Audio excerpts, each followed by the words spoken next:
bem-vindos à nossa 11ª semana, na aula 15. A abordagem dessa aula será sobre suplementos. Nessa aula nós vamos começar um processo de aperfeiçoamento e aprofundamento da discussão do suplemento como um método ergogênico, um método que pode facilitar a ação do exercício e melhorar a performance do indivíduo na atividade física. Então, nessa aula, qual é o nosso objetivo? Focar entre a obtenção desse suplemento e como utilizar. Para isso, vou propor a seguinte atividade: avaliar a disponibilidade de suplementos em loja virtual. Então, vocês vão lá na internet, vão achar uma loja virtual e vão escolher alguns suplementos. Vão interpretar as recomendações de suplementos, vão ver a aplicabilidade deles e juntos nós vamos fazer a análise do risco do uso desse suplemento. Ok?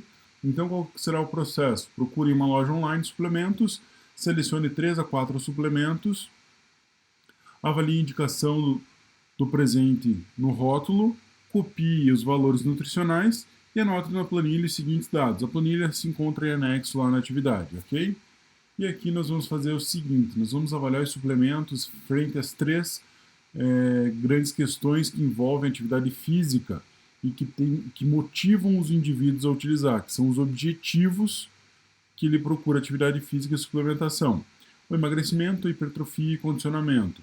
Então, o uso pode ser considerado como indicado, adequado ou contraindicado. Nessa questão, nós vamos ver se um indivíduo que tem um sobrepeso é indicado o uso de um whey protein, ou se um indivíduo que busca hipertrofia é indicado o uso de glutamina, ou se alguém que busca condicionamento deve fazer o uso de eletrólitos. E nós vamos discutir essa questão. Esses 3 casos eu quero discutir com vocês em aula. Eu vou apresentar para vocês aqui as características de demanda do uso dos suplementos. Mas isso eu vou pontuar com vocês na aula. Eu só queria mostrar para vocês no vídeo e já para vocês se habituarem lá aos suplementos, ok? E daí nós vamos discutir da seguinte forma: quais são os objetivos do suplemento? Quais são os efeitos pretendidos? Então, para que se utiliza aquele suplemento? Tem efeitos negativos? Os efeitos combinados com o exercício. Se eu fizer o uso do suplemento e não fizer atividade física, tem um perfil de resultado. Se eu fizer atividade física combinado com o recurso ergogênico do suplemento, vai ter o outro efeito. Qual que é o tempo de uso? Posso usar sempre que eu for utilizar para o meu resto da minha vida ou pontualmente quando eu estou fazendo treinos? E quais são os riscos à saúde? Aqui eu estou relatando o risco que você pode ter uma iminência, por exemplo, de uma hemorragia, de uma confusão mental, de uma toxicidade renal. Então, aqui nós temos que avaliar bem essa questão, beleza? E o que são suplementos? Suplementos são... Então, beleza. Quais são as definições de suplementos? É todo aquele nutriente, substância bioativa ou probiótica que tem necessidade de complementar a alimentação. Quando ele dá essa ideia, ele já dá uma ideia de carência, quer dizer que a sua dieta não é suficiente para suprir necessidades, por isso fala suplementação. E eles de forma química oferecem esse suplemento, sem ser medicamento. Então não está tratando, não está oferecendo cura, não está oferecendo controle, apenas suplementando.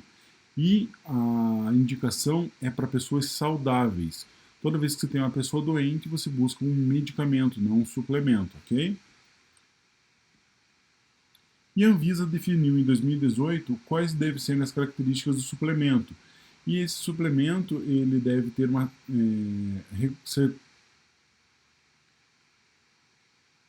Então, em 2018 a Anvisa definiu o que são os suplementos e o que ela entende como suplementos alimentares. Ela excluiu alguns que não têm características só de suplemento, que tem medicamento. Algumas vitaminas foram indicadas para tratamento. Então, a Anvisa definiu de forma bastante eficiente isso, seguindo as normativas que o FDA já tinha proposto e que a União Europeia também já estava em discussão. Curiosamente, isso veio a convergir no ano 2018 dessas três grandes agências de controle, e hoje nós temos essa definição. Aqui no Brasil nós temos um período até julho de 2022, eu vou comentar mais para frente, o NRDC 243 de 2018 vai entrar em vigor em si. Agora, o suplemento, eu defino ele como um alimento que eu posso ou não fazer o uso se eu sou saudável, mas eu não posso fazer um apelo, mesmo que publicitário, para o uso desses suplementos, ok? Não é muito fácil você ver isso ser observado nos suplementos presentes no mercado. Hoje, a maioria fazem alegações de benefícios, o que não é tão simples. Para você fazer uma alegação de um benefício, você deve comprovar cientificamente. E não é nada fácil, nem tampouco simples e rápido comprovar a eficácia de um suplemento. Seguiria os mesmos passos da eficácia de um medicamento. Então você tem que fazer estudos multicêntricos com diversas características de pessoas e tentar identificar se houve ou não melhora ou benefício do uso do suplemento. Suplemento alimentar, qualquer substância que tenha propriedades e suprir necessidades do corpo, que não são obtidas na alimentação, na dieta convencional.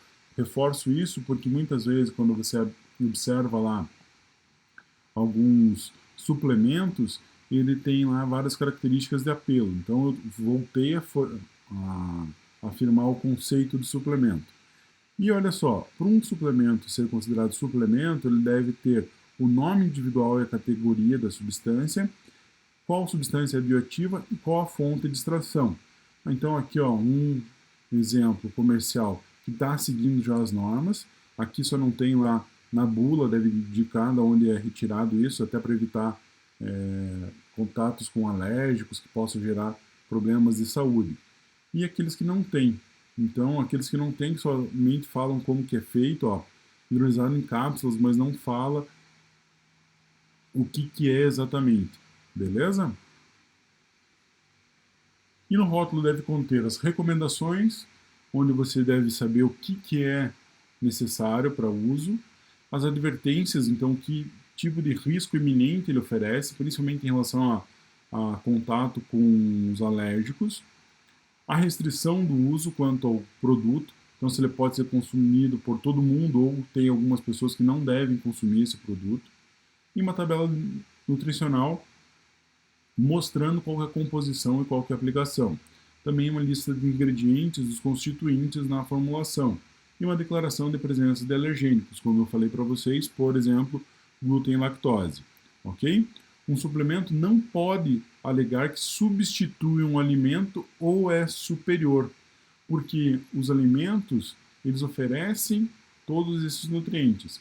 Agora, a concentração necessária para uma demanda fisiológica é o ponto de discussão da suplementação, ok?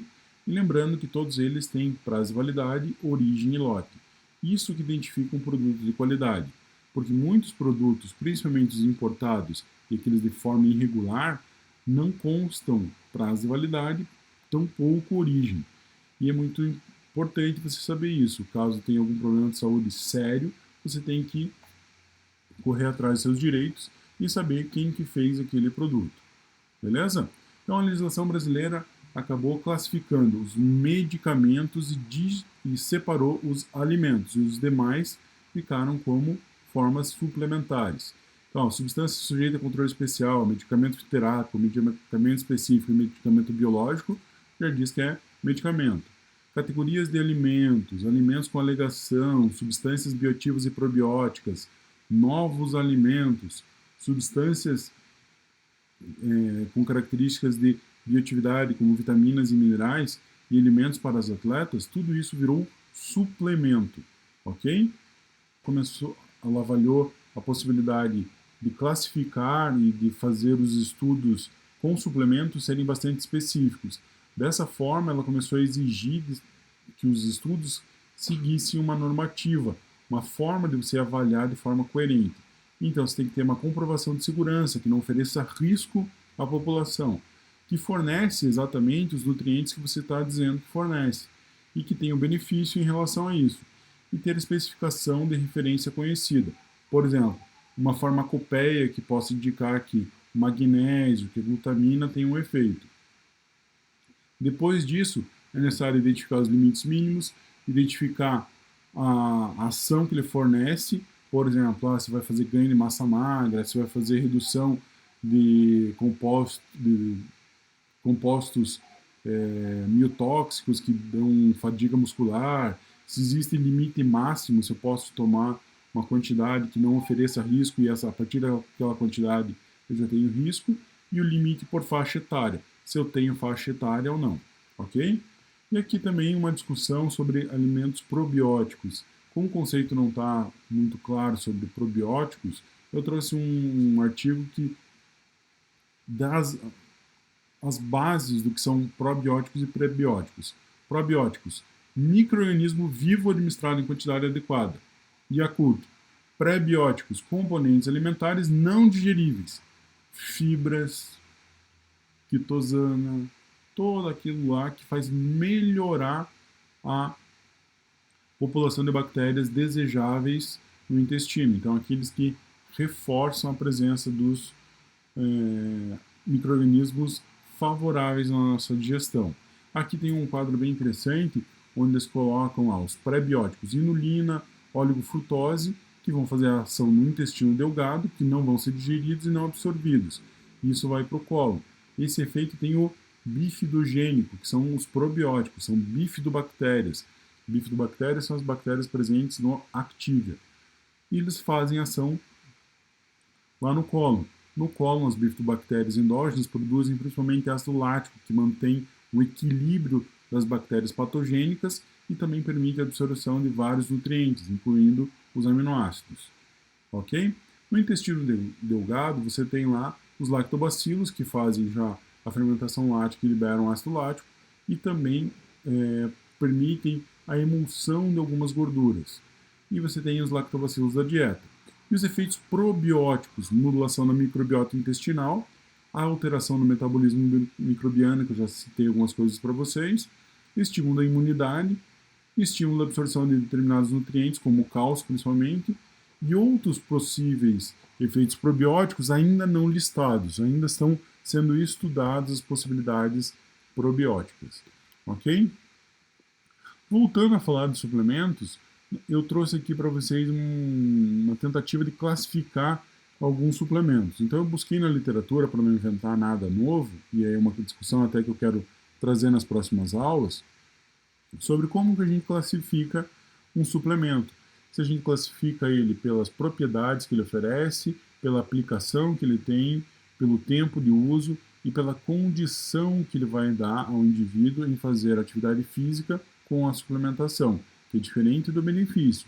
O benefício é se você vai ganhar, o outro é possibilidade, beleza?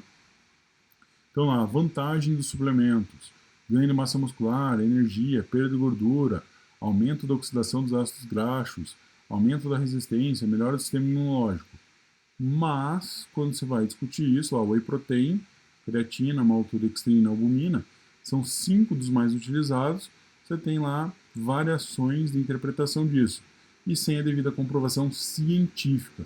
Então aqui está sendo apontado em conhecimentos populares, muitas vezes aclamados ali no rótulo do suplemento, que não conferem o benefício a boa parte da população. Quando eu faço uma aplicação séria e avaliação dos suplementos, eu tenho esse resultado aqui, ó. Quando eu aplico lá um teste específico, eu posso avaliar os transtornos mentais e a proposta de suplementação alimentar.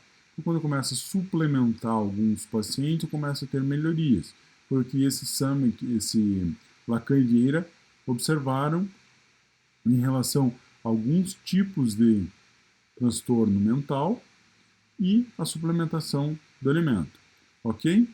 Um outro pesquisador fez uma avaliação com o uso dos suplementos, mas esse pesquisador ele acabou falhando em relação ao tipo de conclusão que ele tirou com a amostragem que ele tinha, porque ele falou assim de uma forma muito geral. Então, uma linha de fundamento para a eficiência os auxílios ergogênicos é que a manipulação da dieta ou adição de compostos específicos em doses adequadas tem capacidade de melhorar o desempenho do exercício comparado ao estudo não estipulado ou não suplementado.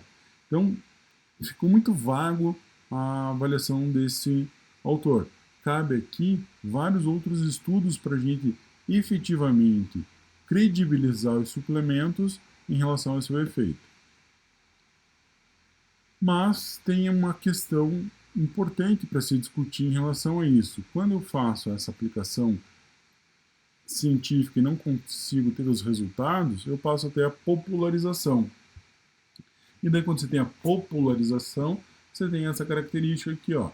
Então o que é? Eu tenho o BCAA, a glutamina, o ômega 3, o HMB, que eu tenho todos os interesses para aplicação como suplementação.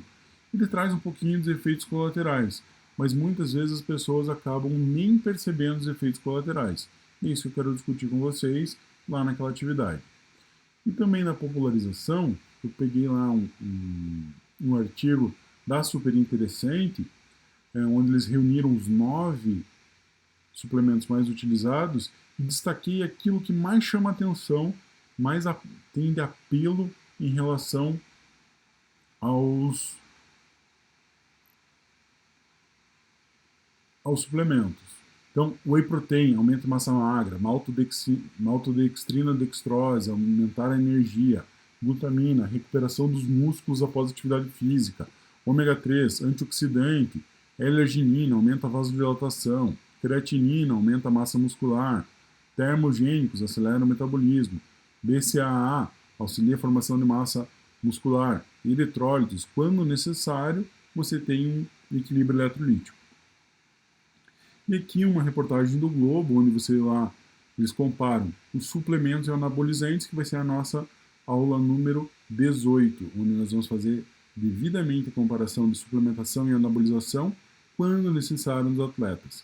Não sou contra os anabolizantes, mas sou coerente em que seu uso deve ser aplicado quando há necessidade de você recuperar ou de você ganhar uma massa muscular ou uma capacidade fisiológica necessária para uma competição, mas isso deve ser bem pontual, ok?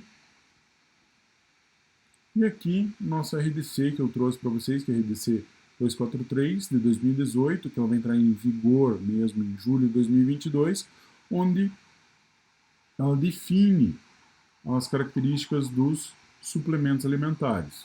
Então, eu destaquei para vocês o artigo 7, onde ele traz lá que substâncias consideradas doping não podem ser utilizadas. Substâncias a controle especial da portaria 344, que são a maioria medicamentos, não podem constar em conjunto dos suplementos. Substâncias das espécies que não podem ser utilizadas na composição de produtos tradicionais fitoterápicos também não podem ser utilizados, porque caracterizam um medicamento fitoterápico. E não podem ser utilizados óleos e gorduras parcialmente hidrogenados. Beleza? Trouxe aqui umas referências para vocês acessarem, principalmente a nossa vigilância sanitária, do FDA. Esse Fluxo Suplementar Europe são estudiosos e são pessoas intencionadas no bom uso dos suplementos. Então, não negativam todas as informações, mas também tem algumas tendências ali em responder que os suplementos têm um benefício, uma importância à saúde pública, ok? E alguns sites para ficar de olho. Eu destaquei esse aqui e vou comentar os outros na aula.